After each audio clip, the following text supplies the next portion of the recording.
My name is Dominic Gaobepe, as Mark said. I'm originally from the East Rand, in a small township called Wattville. Any of you know where Wattville is? Fantastic.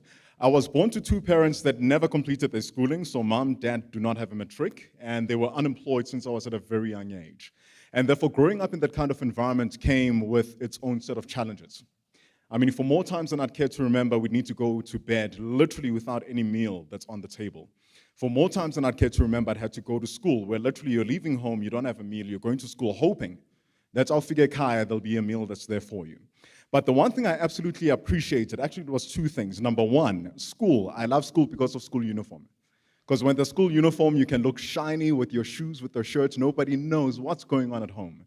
Secondly, I am grateful that I had two parents that loved me and supported me, and despite the financial challenges that we had, I can absolutely say with conviction now, reflecting on my life and being a father to an 18-month-old son, that nothing can replace a parent that's there with you through and through, despite what it is that you're going through.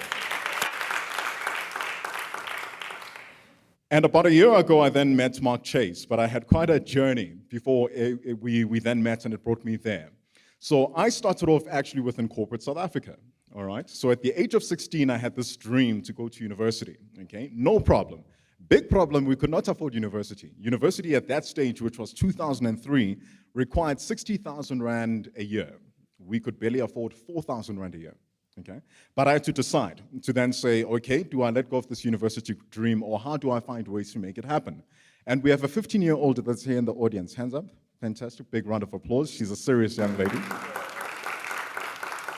So for me at that stage, at the age of 16, I had to decide that it's either I accept my circumstance as it is, or what can I do about this? So I started speaking with people, and they let me know that actually, there are companies out there and organizations that sponsor students. And if you're the kind of student that shows that you're serious and you're serious about investing in yourself and working, they'll actually invest in you. So long story short, I got to matric, I received a scholarship, and that enabled me to be the first member in my family to get a bachelor's degree at Rhodes University.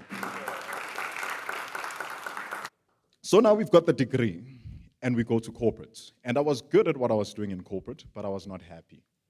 Okay, I was in human resources. I was the hiring and firing guy. Human resources is one of the most thankless jobs in corporate. Nobody comes with you to say thank you, they all come with problems, right? So I realized at that stage that I'm doing what I'm doing, yes, I'm good at it, but I'm not happy doing it. And there was another calling on my life to then say there are certain things that I could be doing that I know I can be more powerful at.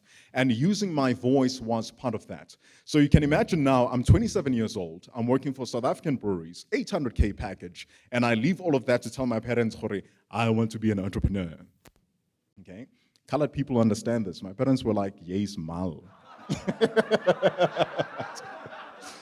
But that taught me something that, to really keep integrity with yourself, you need to follow what it is that's your calling. And you'll be amazed where it is that life will take you, the kind of people that you'll meet, the relationships that you'll form, or even where it is that you're going to end up.